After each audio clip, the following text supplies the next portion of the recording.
Čaute, vítám vás, Skvělá reakce, na kanále Skvělá reakce. Dneska se podíváme na první let's play z hry Shakes and Fidget na světě 11, kde mám Lexomark 29, který mi dal Killer, Mezeraman CZ a můžu tady spáchnout do záchodu. Jo, aha. Za co se omlouvám, tady včera.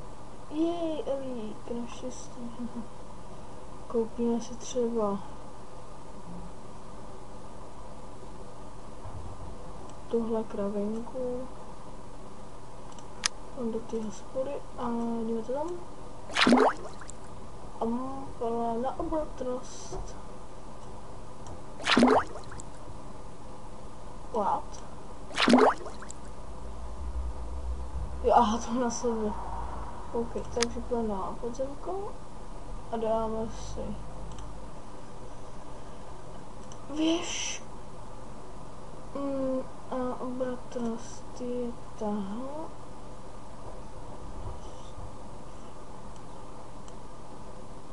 Takhle to měl, tak.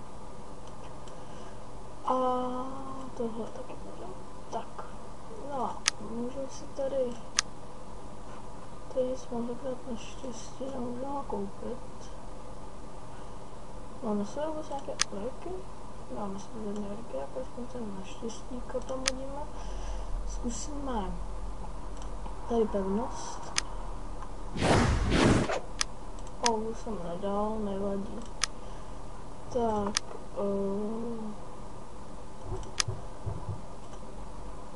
tady můžu zkusit tohle. Aha, můžu. Tak si dáme hospodu.